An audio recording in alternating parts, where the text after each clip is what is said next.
otworzyli furtkę. Prawo, które chroni życie, jest dosyć jednoznaczne. Jest zapis konstytucji, jest ustawa o planowaniu rodziny. Są w niej wyjątki, nieliczne wyjątki, z którymi większość z nas się zgadza, ponieważ jeżeli jest zagrożone życie matki, to każdy wie, że trzeba ratować kobietę. Bo jeżeli tego się nie zrobi, to umrą oboje. To tak jak z tą sławną łodzią, na którą można wziąć tylko jedną osobę, a jest ich do zabrania znacznie więcej. Więc proszę Państwa, jak można z tych wyjątków zrobić otwartą, szeroką bramę? Okazuje się, że można. Co tam konstytucja, co tam ustawa, można to robić przez różne inne sposoby.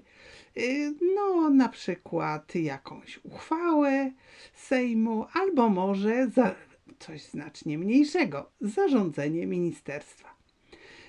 Pani minister Leszczyna, która wykonuje dokładnie polecenia pana premiera Tuska, do tego pan Bodnar, który interpretuje prawo według swojego uznania. No i mamy nowe zarządzenie, które otwiera furtkę dla aborcji. Nie dało się uzyskać większości w Sejmie. Większość z polskiego społeczeństwa tego nie popiera, ale oni chcą to zrobić. Chcą, żeby w Polsce dzieci się nie rodziły. Chcą i jeszcze mówią, że to dla dobra kobiet, dla ratowania ich zdrowia, życia. No, krótko mówiąc, wszystko, żeby było jak najlepiej i żeby dzieci się nie rodziły. Proszę Państwa, to rozszerzenie jest bardzo niebezpieczne. Przede wszystkim jest to zalecenie, będzie funkcjonowało prawie jak ustawa, zarządzenie ministra zdrowia. Pani Leszczyna nie jest lekarzem i próbuje lekarzy dociskać, co budzi oczywiście olbrzymie opory w środowisku, ale co tam. No i teraz brak faktów. Brak jakiejkolwiek dyskusji, od kiedy człowiek. Bo jeżeli w łonie matki mamy do czynienia z człowiekiem, to on ma prawo do życia. A jeżeli to nie jest człowiek, to od kiedy jest człowiek? Wtedy, kiedy się rodzi. A czym on się różni od tego, który się jeszcze nie urodził? W tym zaleceniu, które w tej chwili w ramach zarządzenia minister zdrowia ma być, że w ramach ratowania zdrowia kobiety można zabić dziecko aż do porodu. Aż do porodu, czyli mamy aborcje w Polsce pośrednio bokiem zalegalizowane właśnie dlatego, że no, jest takie zarządzenie, że tak będzie wygodniej. Proszę Państwa, aborcja i zdrowie psychiczne to jest ta główna furtka. I to nie jest nowość. Już dobrych parę lat temu w Hiszpanii właśnie w ten sposób obeszli prawo. Socjaliści, lewicowcy, którzy się wtedy dorwali do władzy, no i nie mogli zmienić tego prawa chroniącego życie, była podobna sytuacja jak w Polsce. W związku z czym otworzyli furtkę zdrowia psychicznego. Jeden lekarz, który wcale nie leczy danej pacjentki w sposób stały, ponieważ choroby psychiczne wymagają wieloletniej opieki. To nie musi być ten lekarz, to wystarczy jakikolwiek. No i w tym momencie mamy olbrzymią przestrzeń do nadużyć. No a szpital, do którego trafi ta pacjentka, będzie musiał dokonać aborcji, ponieważ jest zaświadczenie od lekarza. Nie będzie miał prawa do zweryfikowania go, do powołania konsylium, chociaż nawet byłoby naprawdę duże wskazanie, żeby to zrobić. Proszę Państwa, jak to jest z tym zdrowiem psychicznym?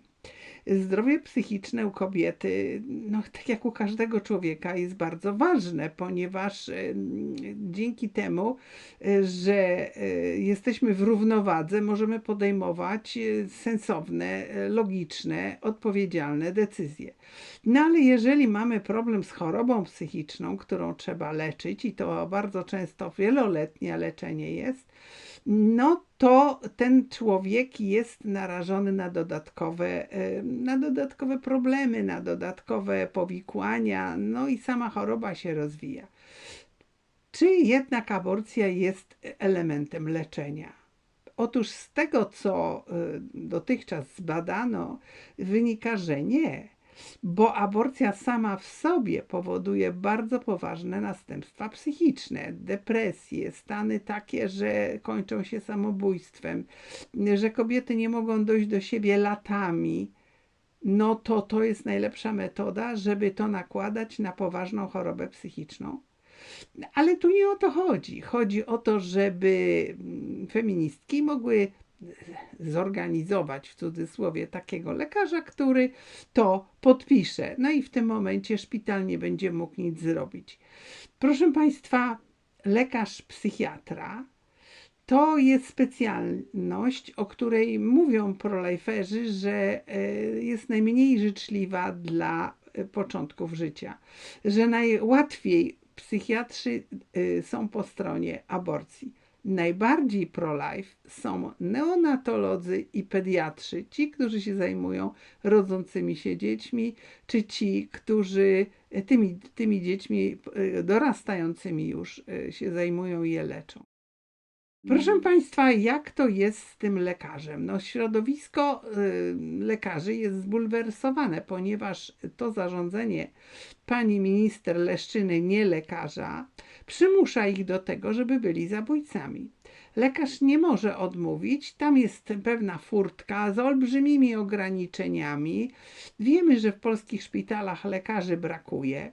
Klasyfikuje się lekarzy na takich i na takich i na takich i takich, co mogą i takich, co nie mogą. To jest też bardzo szkodliwe dla środowiska. No i co ten lekarz może zrobić? W jaki sposób się bronić? No, jeżeli chce korzystać z klauzuli sumienia, to tam jest mnóstwo zastrzeżeń. On musi, podpisując umowę, już to zastrzec. Proszę Państwa, to narusza konstytucyjne prawa i prawa ustawowe. No ale jak ktoś bardzo chce, żeby lekarza zmusić do zabicia dziecka i żeby nie stracił pracy w szpitalu, ale szpital musi tej aborcji dokonać. Nie może zweryfikować przyczyn, musi dokonać. I to do 9 miesiąca ciąży, bo jest zagrożenie zdrowia. W Ameryce mówi się, że zagrożenie zdrowia wtedy, kiedy jest poważna choroba i przypuszczenie, że to pozostawi ślady fizyczne na całe życie. To jest właśnie ten aspekt zdrowia, z którym większość z nas się zgadza, że w takiej sytuacji trzeba dziecko i matkę rozdzielić. Czasami jest za wcześnie, czasami dziecko nie ma szans, ale chociaż matka wtedy te szanse ma. Natomiast to, co się w tej chwili robi, to jest już po prostu idące w kierunku nadużycia, bo wszyscy wiemy, że to jest furtka. No i teraz szpital powinien to zrobić. Powinien, nie, musi. No to będą poszukiwania lekarzy aborterów, bo inni nie będą chcieli. W jaki sposób to będzie robione? Kto za to będzie płacił? To jest następna ciekawostka. O tym się w ogóle nie mówi.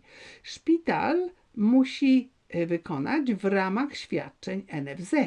A jeżeli tego nie wykona, to NFZ ma zerwać ze szpitalem umowę. Bardzo przepraszam. A co z innymi pacjentami, którzy są leczeni w tym szpitalu i którzy mają prawo do świadczeń NFZ? Jeżeli szpital straci umowę, to na jaki sposób będzie mógł pomóc tym pacjentom? Dlatego, że gdzieś tam ktoś chciał zrobić aborcję i naciągał sprawę.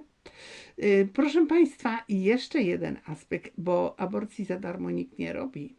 Aborcja jest wysoko płatna.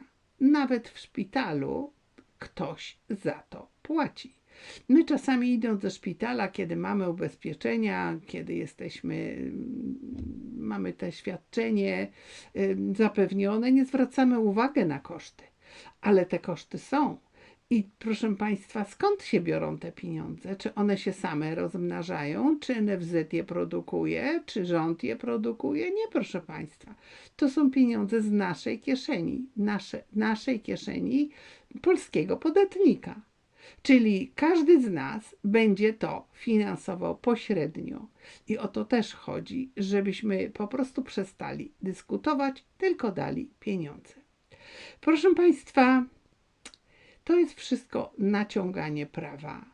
I jest to naprawdę bardzo nieprzyjemna sytuacja, bo polskie społeczeństwo staje za życiem i mówi, że aborcja, no tak, dlatego, że ktoś nie chce mieć dziecka, że kobieta po prostu taką metodę kontroli urodzeń stosuje, że to jest absolutnie nie do przyjęcia. To mówi prawie 70% polskiego społeczeństwa. Ale są wyjątki i tym wyjątkiem jest również zdrowie. Skąd to zdrowie w takim zapisie bez żadnych bliższych określeń powstało w ustawie? Otóż to była poprawka wprowadzona przez Lewicę wtedy, kiedy ona miała więcej do powiedzenia i kiedy nie można było się bronić. Nie mieli większości, żeby zmienić całą ustawę, to wprowadzili chociaż zdrowie właśnie z tym zamiarem, żeby później można było tym manipulować. I dlatego nie ma tam określenia ciężkiego zagrożenia zdrowia, nie ma określenia, że zdrowia fizycznego, dlatego tego nie ma. No i teraz, proszę Państwa, to jest nasza rzeczywistość. Co się dzieje i co możemy robić? Przede wszystkim obrona życia to jest pomoc konkretnej kobiecie. Organizacji, które pomagają, jest bardzo dużo. Większość z Państwa pomaga i robi też co może, żeby w jakiś sposób ratować to życie i czasami ten grosz wrzucony do wspólnej skarbonki to życie ratuje. No ostatnio zbieraliśmy na wyprawkę dla matki, która naprawdę była w trudnej sytuacji z starszymi dziećmi w ciąży, która uciekła na skutek przemocy ze strony pijanego non-stop męża, no i która jakoś próbuje sobie poradzić i się boi, że jej te dzieci zabiorą. Proszę Państwa, taka wizja u młodej kobiety, która zaszła w ciążę i przy tych pokusach, które teraz są i będą, będzie takim naciskiem na nią, żeby jednak pozbyła się tego dziecka, żeby dokonała aborcji, żeby to dziecko uśmiercić. Więc od naszej postawy zależy, czy będziemy rozumieć, o co chodzi, czy będziemy pomagać, czy będziemy tłumaczyć naszym młodym, że to jest wszystko gra i manipulacja, bo polskie dzieci mają się po prostu nie rodzić, a kryzys demograficzny jest olbrzymi. Proszę Państwa, zapraszam na naszą stronę internetową www.hli.org.pl, gdzie znajdziecie Państwo dużo ciekawych informacji na tematy związane z obroną życia i rodziny i z Polski, i z całego świata. Dziękuję, do zobaczenia.